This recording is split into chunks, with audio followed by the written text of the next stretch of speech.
The valley is wide, maybe 2 miles across, rimmed on both sides by spruce and white birch that climb the slopes until the tree line gives out and the gray rock takes over. Snow sits in the shadowed crags, even in late summer. Down in the bottom, a river braids through gravel bars, cold and clear and moving fast from somewhere up in the mountains behind. Caribou use this valley, moose use it, and for the last 11 years, so has a wolf pack that has learned to do something extraordinary here. Something that researchers watching from the ridgelines above have struggled to fully explain, and that, once you understand it, changes everything you thought you knew about how wolves hunt, how they communicate, and how intelligent a social predator can truly become. If you have ever wanted to understand what wolves are really capable of, stay with this. Because what happens in this valley, and in valleys like it scattered across the interior of Alaska, is not simple pursuit predation. It is not a pack chasing prey until something falls behind. What happens here is a coordinated tactical operation carried out by animals that split their numbers, position themselves on opposing sides of terrain, time their movements to the actions of animals they cannot see, and somehow synchronize an attack that closes from two directions at once. The question researchers have been asking is straightforward. How do they do it? And the more complicated question, the one that keeps biologists sitting in frozen hides at 4 a.m. with spotting scopes and recording equipment, is this: who gives the signal? Subscribe now if you want to stay close to the stories that come from the wild places. There is much more of this ahead. To begin to understand what is happening in this valley, you need to understand something about wolves that popular culture has largely gotten wrong. The wolf pack is not a hierarchy held together by fear. It is not a rigid military structure where a single dominant animal issues commands and the rest obey. What decades of field observation in Alaska, in Yellowstone, in the Canadian Rockies, and in studies of wild-born packs in Eurasia have shown is something considerably more interesting. The pack is a family. It is a cooperative unit shaped by kinship, by experience, by individual personality, and by a shared history of hunting the same ground season after season. The wolves know each other completely. They know which individuals are fast and which are powerful. They know who reads terrain well and who is better at close quarters engagement. They know, through years of hunting together, what each member of the pack is likely to do in any given situation. That knowledge is the foundation of everything. Because coordinated hunting at the level observed in this Alaskan valley does not emerge from a single moment of communication. It emerges from a deep and accumulated understanding of each other, of the prey, and of the land itself. The valley in question sits in the interior of Alaska, east of Denali, in a region where winters drive temperatures to 40 below and where the growing season is compressed into a narrow band of weeks that feel borrowed against the cold on either side. The wolf pack that uses it has been monitored by a research team since the pack was first established by a breeding pair who denned in the eastern timber 11 years ago. The original pair produced pups for 6 consecutive years. Some of those pups dispersed and founded other packs. Some stayed. The pack at its peak numbered 14 animals. At the time of the most detailed observations of their coordinated valley hunting, there were 9 wolves operating together. A breeding female, her mate, 3 offspring from previous years now fully adult, 2 younger wolves from the most recent litter, and 2 animals whose origins were not entirely clear, but who had been accepted into the group and had integrated fully into the pack's hunting behavior. 9 wolves, 1 valley. And a technique that the lead researcher on the project described in her field notes as, quote, "the most sophisticated non-human tactical hunting behavior I have personally witnessed in 20 years of carnivore study." So what does it actually look like? What happens when this pack hunts the valley? It begins, typically, with stillness. Wolves that are preparing to hunt do not advertise the fact. A casual observer watching the pack on a morning when a hunt is not imminent would see animals moving loosely, investigating scent, resting in clearings, interacting with each other in the relaxed and physical way that wolves do, leaning into one another, engaging in play, grooming. The energy is diffuse. There is no particular direction to it. On a hunting morning, the energy shifts. It is not dramatic. But to someone who has watched this pack long enough, the change is visible. The wolves become more oriented. Their attention converges. Animals that had been scattered across an area will begin to move toward one another or toward a particular point, and the motion has a quality of intention that is different from casual movement. Ears are higher, bodies are lower. The play has stopped.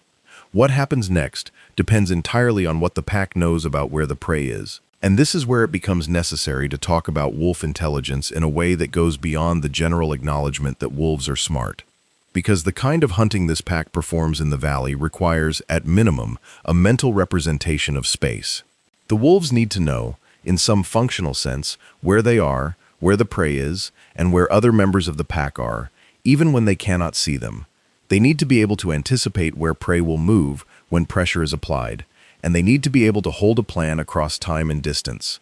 These are not trivial cognitive demands. The valley geography is important here. The river runs roughly north to south through the bottom. The eastern side of the valley is heavily timbered, with spruce stands running down to within 50 meters of the riverbank in most places.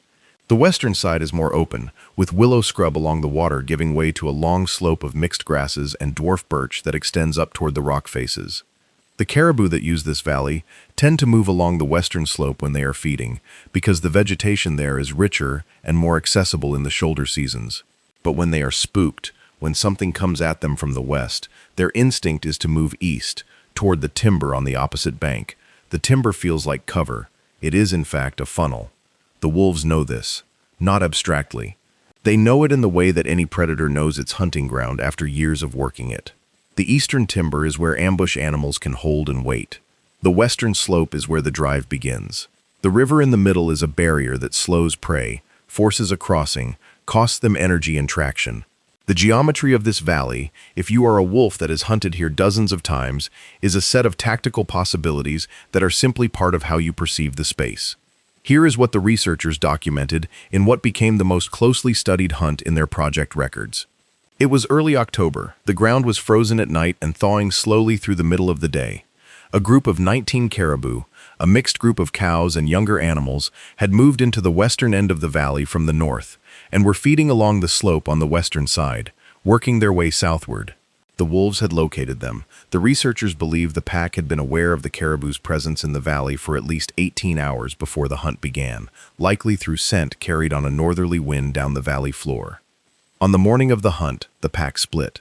5 wolves moved north and west, swinging out wide in the timber on the eastern bank, moving in a direction that took them upstream, away from the caribou. They moved quietly. They used the timber. They crossed the river 2 miles north of where the caribou were feeding, using a wide, shallow section of gravel bars where the water spread and the crossing was fast. Then they angled south, keeping to the timber on the western side now, but staying well back from the tree line, invisible to the caribou on the slope above. The remaining 4 wolves, including the breeding female, stayed on the eastern side. They moved south as well, but at a different pace, and they took a route that brought them to the tree line on the eastern bank, directly opposite the caribou's position. The 5 western wolves continued moving through the timber below the slope until they were positioned behind the herd, south of the herd, cutting off the natural direction of southward movement that the caribou had been following. And then, for a period the researchers clocked at 11 minutes, nothing happened. 9 wolves, in position, on 2 sides of 19 caribou, and not one of them moved. Not one of them made a sound that the researchers detected on their equipment. 11 minutes is a very long time to ask a predator to hold still when prey is within range. Then the 4 wolves on the eastern bank came out of the timber and into the open simultaneously, moving fast and directly toward the river. They were visible to the caribou immediately. The herd exploded. Their first movement was west, away from the wolves at the river, upslope, away from the water, directly toward the 5 wolves waiting in the timber below. The 5 western wolves burst from the trees and drove uphill into the leading edge of the herd. The caribou reversed, back east, back toward the river, with wolves pressing from the south and from the west. The 4 eastern wolves were already crossing, taking the river fast, using the same gravel bars the western group had used hours earlier. The herd hit the water in a panicked crossing that broke them into smaller groups. The wolves concentrated on 2 younger animals that had been separated from the main group in the reversal. The hunt ended at the eastern bank. What the researchers needed to explain was not the outcome. Wolves kill caribou. That part is not surprising. What they needed to explain was the coordination. Specifically, how did 5 wolves on the western side of the valley, completely out of sight of the 4 wolves on the eastern side, know when to move? The groups had been separated for the better part of 2 hours. There was no sightline between them at the moment of initiation. The timber on both sides was dense enough to screen movement completely, and yet the breakout from the eastern bank and the breakout from the western timber were close enough in time, within seconds of each other, to constitute a simultaneous pincer. If the 5 western wolves had come out of the timber 30 seconds earlier, the caribou would have pushed east unchallenged and crossed the river before the eastern wolves were in position. If they had come out 30 seconds later, the caribou would have already committed to the crossing, and the western timber position would have been useless. The timing was not approximate. It was precise enough to close a trap. So who gave the signal? The honest answer, the scientifically accurate answer, is that no one fully knows. But the research conducted in this valley, combined with parallel work done on wolf packs in other parts of Alaska and in Yellowstone and in the boreal forests of Minnesota and Ontario, has produced a set of converging findings that together begin to answer the question. And the answer is more complicated and more fascinating than a single alpha issuing a command. The first piece of the answer involves what researchers have come to call role differentiation within the hunt. In this pack and in other well-studied packs, individual wolves consistently take on the same functional positions during hunts. There are animals that initiate contact with prey, driving and pushing from behind or from the flanks. There are animals that take ambush positions, holding still and waiting for prey to move toward them. There are animals that are almost never seen in the initial drive, but that consistently appear in the final stage, the close quarters engagement at the end of a chase. These roles are not randomly assigned at the start of each hunt. They are persistent. The same animals tend to occupy the same functional positions hunt after hunt. This consistency is important because it means that when the pack splits and 2 groups move to opposite sides of terrain, the composition of each group is not arbitrary. The animals that go to the ambush position are ambush animals. The animals that go to the drive position are drive animals. Each group is not waiting for instructions about what to do when the hunt begins. Each animal in each group already knows what its job is. The coordination is embedded in the prior learning and the role structure of the pack, not generated fresh in the moment by a command signal. But that still does not fully explain the timing. Knowing your role does not tell you when to begin. The 5 wolves in the western timber still needed some cue, some piece of information, that told them the moment had come. Here is where the acoustic research becomes important. Wolves are famous for howling. Anyone who has spent time in wolf country knows the sound. And the general understanding of wolf howling, the understanding that has filtered into popular accounts, is that howling is used for long-distance communication, for contact calls when animals are separated, for territorial advertisement, for social bonding. All of this is true. But acoustic studies of hunting wolves have identified a category of vocalization that operates quite differently. These are calls that occur not before the hunt, when the pack is assembling and preparing, and not after the hunt, in the excitement that follows a kill, but during the hunt itself, during the phase when animals are in position and the operation is underway. These vocalizations are quiet enough that earlier, less sensitive recording equipment missed them entirely. They are brief, they lack the sustained melodic quality of full howling, and they are directional, meaning that wolves appear to produce them in specific orientations, aimed across terrain rather than broadcast generally into the air. When researchers first began picking these up clearly on directional microphones positioned around hunting areas, the initial assumption was that they were anomalies, stress vocalizations perhaps, or individual animals communicating with nearby pack members. But when the recordings were analyzed alongside video and GPS collar data showing wolf positions during hunts, a pattern emerged. These quiet, brief, directional vocalizations were occurring at transition points in the hunt, at the moments when groups were shifting from waiting to moving, from positioning to engaging. They were occurring in multiple documented hunts at the moment of initiation. Whether these vocalizations are intelligible signals in any meaningful sense, whether a wolf hearing one across a valley understands it as a command to move now, is something researchers are careful not to overstate. The science of animal communication is an area where overinterpretation is a constant hazard, and the researchers working in this Alaskan valley are scientists. They are precise about what the data shows and what it does not show. What the data shows is a correlation between these quiet brief calls and the onset of coordinated group movement in hunts, where the groups are separated by terrain. What it does not definitively show is intentional signaling in the way humans use the word signal, but the correlation is strong. And when you combine it with the second major finding from this research, the picture that emerges is remarkable. The second finding involves the breeding female. In this pack, the breeding female is not the largest animal. She is not the most physically imposing. She is 11 years old, which for a wild wolf is old. She has a healed fracture in her left foreleg from a moose kick 5 years ago that left her with a slight irregularity in her gait at high speed. She is not, by any simple physical metric, the pack's most formidable hunter, but she is, by every behavioral metric the researchers have applied, the pack's most important hunting animal. She makes decisions, not in the way a human commander makes decisions, but in the sense that her behavioral choices drive the pack's behavior in ways that other animals' choices do not. When she changes direction during a hunt, the pack changes direction. When she holds position, the pack holds position. When she initiates movement from a stopped position, other animals begin to move within seconds. The researchers have spent considerable effort analyzing whose behavior precedes whose in the hunt sequence, trying to determine who is following whom. The result is consistent. Other animals' behavior follows hers far more reliably than hers follows any other individual's. In the valley hunt described earlier, the breeding female was with the eastern group, the 4 wolves that initiated the visible drive from the riverbank. The moment of initiation, the moment when the eastern group came out of the timber and began moving toward the river, was a moment when she moved first. The other 3 wolves in the eastern group were moving within 3 seconds of her. And the western group, 2 miles away and out of sight in the timber on the opposite slope, began their movement within seconds of the eastern group, close enough in time that across the distance involved, the vocalizations recorded at that moment by microphones on the western slope would have carried the initiation signal in time to be relevant. She did not command the western group directly. She moved, the eastern group moved with her.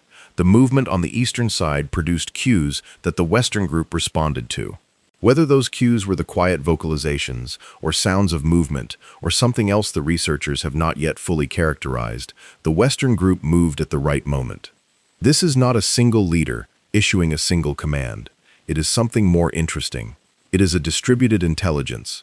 A system where one animal's role gives her behavioral priority, where the pack is structured to amplify and transmit that priority across space, and where each animal's individual expertise and learned role means that the transmitted signal does not need to carry complex information. It just needs to say now. And every wolf already knows what now means for their position. That is what was happening in the valley. Not a military hierarchy, a family with an accumulated understanding of each other and of the ground they hunted, organized around the judgment of an experienced individual whose decisions the rest had learned, across years of shared hunting, to trust.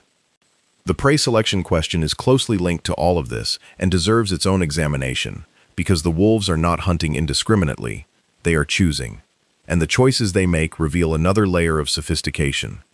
Caribou herds are not homogeneous targets. Within any herd, there is an enormous range of physical condition. Old animals carry the accumulated wear of many migrations, many winters, many injuries. Young animals from the current year are still small and have not yet developed the stamina and the long-legged efficiency of adult caribou at full fitness. Animals carrying injuries, animals affected by parasitic loads, animals that are nutritionally stressed from a poor summer, all of these move differently from prime healthy adults. They hold position in the herd differently. They respond to pressure differently. To a wolf that has spent years studying prey, these differences are visible. They are legible in the way another animal moves across the ground. The research in this valley included, where possible, post-mortality analysis of caribou taken by the pack. The results are consistent with findings from other wolf prey studies across the northern range.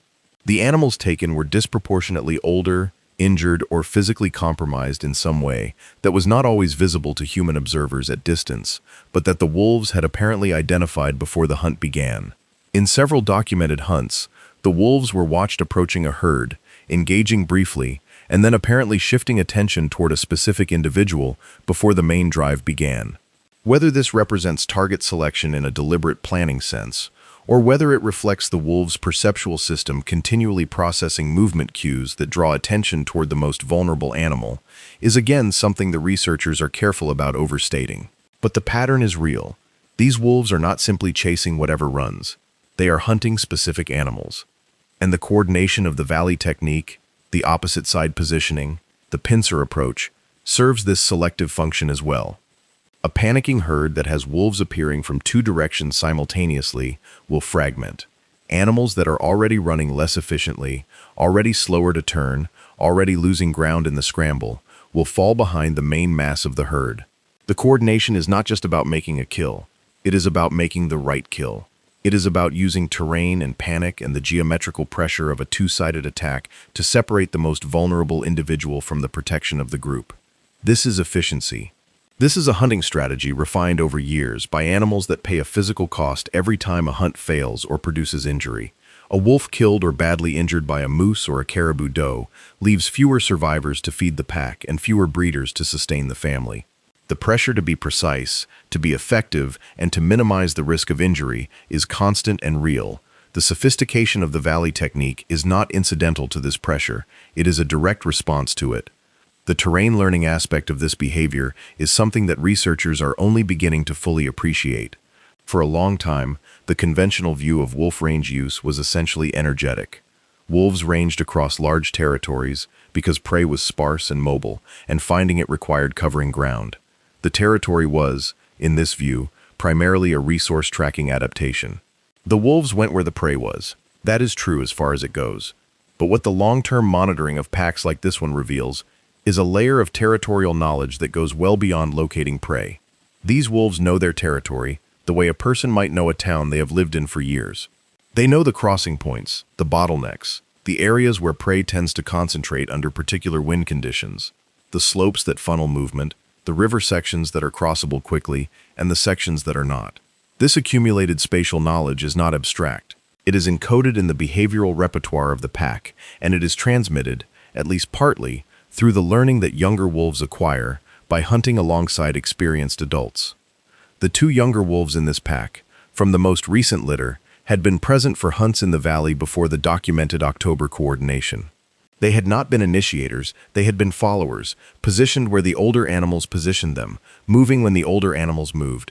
But in those hunts they were learning. They were building the spatial model of the valley, the understanding of what each position meant, and what movement at each position was supposed to produce. In time, when the breeding female and her mate are gone, when the pack's composition has turned over through the natural mortality and dispersal that all wolf packs undergo, some version of this hunting knowledge will remain, not in any document, not in any explicit instruction, but in the behavior of the animals that learned it by doing it alongside the animals who already knew. This is culture in a meaningful biological sense, not culture in the full human sense, with language and art and accumulated symbolic knowledge, but a form of behavioral tradition, a way of doing things that is passed through the group across generations of animals, and that shapes the behavior of individuals in ways that go beyond what any individual animal could discover alone in a single lifetime of experience. The Valley technique is not reinvented each season. It is remembered and elaborated. Each year's pups who stay with the pack are inducted into a tradition of hunting that began before they were born and that will continue after them. The role of the territory boundary in all of this is also worth examining, because the pack does not hunt the valley in isolation from its broader context. Wolves are territorial in a way that is real and sometimes violent. Adjacent packs will kill each other's members when they meet at boundary areas. The maintenance of territory has costs. It takes energy to patrol, to scent mark, to advertise presence, and to respond to the presence of rivals. But territory also provides the stability that makes the kind of long-term terrain learning described here possible. A pack that is constantly displaced from its range by rival packs does not have the years of accumulated experience on one piece of ground that this pack has built up in this valley. The territorial behavior and the hunting sophistication are linked. Defending this valley is not just about excluding competitors from a resource in the immediate sense. It is about protecting the capital of accumulated knowledge that makes this ground so productive for the pack that knows it well. The valley is worth defending, not just because it has prey in it, but because the pack knows how to hunt it in a way that other wolves, newcomers, competitors do not. This gives the territorial behavior a depth that pure resource defense models do not fully capture. When these wolves howl from the ridgelines at dusk, when they lay down scent at the high-use crossing points and the timber edges, they are not simply saying this is ours in the territorial sense. They are, in a functional way, protecting a tradition. Now consider what winter does to all of this. The valley hunting described earlier, the October coordination, was occurring in the shoulder season, when the ground was frozen at night and the caribou were still in the valley before the deep cold drove them south toward lower elevation ranges. But winter in interior Alaska changes the hunting context profoundly. Snow transforms the terrain. It reveals and conceals simultaneously. Wolf tracks in snow are obvious to any observer, including prey. But deep snow also imposes a significant energetic cost on caribou, whose long legs are adapted for the compressed tundra of summer, but which sink through crusted snow in ways that cost them far more energy per stride than wolves, whose foot loading is different, and who have been observed using each other's tracks to reduce the braking work in deep conditions. In winter, the pack's valley hunting technique adapts. The splits are wider because sound carries further in cold, dry air, and the acoustic signals that coordinate the two groups work at greater distance. The river, in winter, freezes. The barrier function changes. Ice crossing is fast for wolves and fast for caribou, but the transition from snow to ice and back to snow is a surface change that affects footing. The wolves have been observed in winter hunts, timing pressure to force caribou onto the ice surface, where a pursuing wolf with its low center of gravity and spreading feet has a traction advantage over a caribou whose sharp hooves can break through the ice crust unpredictably. Every environmental variable the valley presents is incorporated into how the pack hunts it. That is what 11 years of hunting the same ground produces, a tactical vocabulary built from the valley itself. The question of individual wolf personality in all of this is one that researchers approach with appropriate caution, but cannot entirely avoid, because the behavioral data makes it unavoidable. These are not interchangeable units. They are individuals with consistent personality characteristics that influence their hunting behavior in ways that are real and measurable. One of the adult offspring in this pack, a male who is 4 years old at the time of the documented hunts, is consistently the fastest wolf in the group over short distances. He is also, consistently, the animal most likely to initiate direct contact with prey at the dangerous close quarters stage of a hunt. He has been injured twice, minor lacerations both times, from kicks during close engagement. He does not appear to modify his approach based on those injuries. His role in the eastern group on the October hunt was to be at the front of the river crossing, the first wolf into the water, the first to reach the eastern bank ahead of the panicking herd. That is what he did. He did not need to be directed to that position by the breeding female or by anyone else. He went there because in this pack, in this hunt structure, that is where he goes. Another animal, one of the two, whose origin the researchers were initially uncertain about, consistently works the edges of the hunt. She does not make direct charges. She does not hold still in ambush positions for extended periods either. She moves continuously, at moderate pace, in the peripheral space of the hunt, and she functions, in ways the researchers are still trying to fully characterize, as something like a contingency element. If a caribou breaks away from the main pressure, she is positioned to respond. If a gap appears in the enclosure, she tends to be near it. Whether she understands this role in any cognitive sense, whether she is thinking about gaps and contingencies, cannot be determined. But her consistent behavioral pattern serves that function, and the pack's overall hunting success appears to be supported by it. These are individual animals with individual styles operating within a shared structure. The pack works because the structure is flexible enough to accommodate individual differences, and because the accumulated experience of hunting together has sorted each animal into the niche within the group's hunting behavior where their particular capabilities are most effective. This is not so different, in structural terms, from the way human cooperative groups organize effective collective action. The parallel is imperfect, and it should not be overstretched. But the functional logic, using individual strengths in complementary ways within a structure that the group maintains through shared experience, is recognizable. One of the things that makes this valley particularly important as a study site is the relative continuity of observation it has allowed. Most wolf research, particularly in the interior of Alaska, away from the more accessible study areas like Denali National Park, is episodic. Researchers get windows of intensive observation, often in winter, when aerial surveys are possible and tracks make wolves easier to find, and then lose contact during the seasons when terrain and vegetation make continuous monitoring nearly impossible.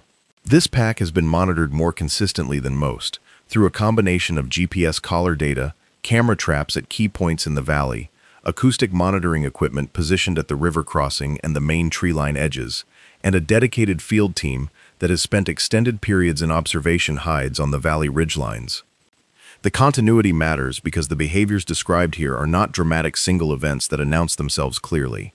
They are patterns that only become visible when you have enough data points to see that what appeared to be a coincidence the first time it happened is in fact something the pack does consistently. The first time you watch 5 wolves emerge from timber on a precise signal, while 4 others initiate a drive on the opposite bank, you might call it coincidence, or might think you missed something in the observation. The 8th time you watch it, on the same ground, with the same pack, you are no longer thinking about coincidence. The prey in this valley are not passive in all of this. Caribou are not simply objects waiting to be killed.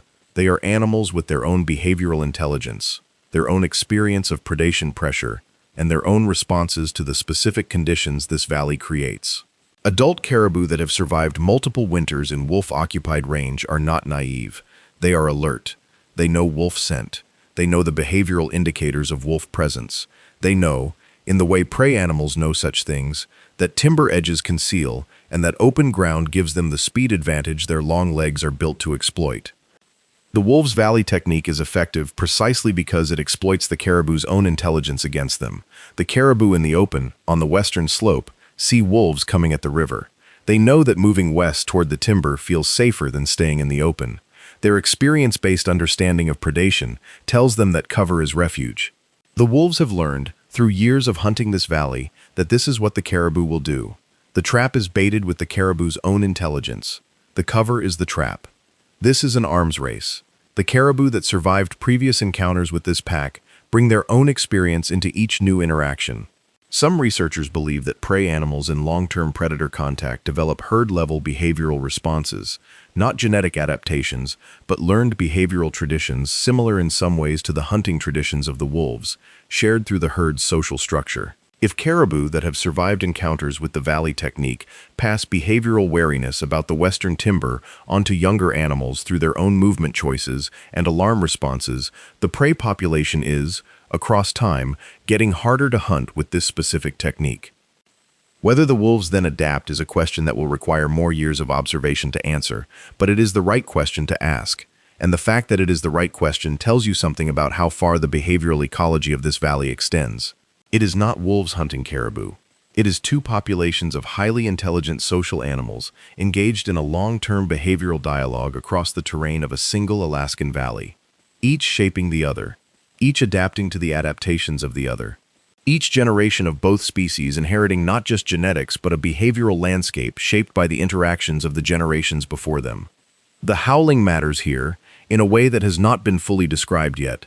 At dawn and dusk in this valley, the pack howls from the ridgelines. This has been documented extensively. The howling serves multiple functions simultaneously. It is a contact call, maintaining acoustic awareness of the pack's spatial distribution. It is a territorial signal, advertising presence to other packs and to single wolves that might be moving through the area looking for range or for mating opportunities. It is a social bonding behavior, the full pack chorus that happens after a kill or at the beginning of a period of activity, has a clear emotional valence visible in the body language and physical contact that accompanies it. But there is a 4th function that the research in this valley has begun to illuminate, and it is the most relevant to the coordination question. The howling that happens in the hours before a major hunt is qualitatively different from the howling that happens at other times. The researchers have analyzed these pre-hunt vocalizations acoustically and have found that they contain individual-specific information. That is, that individual wolves can be identified by their calls with high reliability, and that the pattern of call sequencing, who calls, in what order, for how long, changes between pre-hunt and non-hunt contexts. In pre-hunt contexts, the breeding female's vocalizations, when she participates in howling sequences, consistently occur early in the sequence. Other animals follow her. The duration of individual calls is shorter on average in pre-hunt sequences. The gap between calls is shorter. There is, for lack of a better description, a tightness to the pre-hunt howling that is absent in the more relaxed, sustained howling of non-hunting contexts. Whether this tightness is communicatively intentional, whether the wolves are encoding hunt-relevant information in the structure of the howling, cannot be determined from acoustic analysis alone. But what it does show is that the vocal behavior of the pack in the period before a hunt differs measurably from their vocal behavior at other times, and that experienced observers, human observers who know this pack, can learn to distinguish pre-hunt vocal sequences from others. If a human can learn this distinction after months of observation, it is not unreasonable to consider that the wolves, who have been listening to each other their entire lives, can distinguish them as well. The signal, when you step back and look at all of this together, is not a single thing. It is not a howl that means attack now. It is not a gesture that means go to the western timber. The signal is a system. It is the accumulated communicative structure of a family group of highly intelligent social predators who have hunted the same ground together for years. It is embedded in their role structure, in their spatial knowledge, in their acoustic vocabulary, in their understanding of each other's individual behavior, and in the experienced judgment of the animals who have been doing this the longest. The breeding female is the signal source, not because she commands the pack, but because the pack has organized itself, through experience,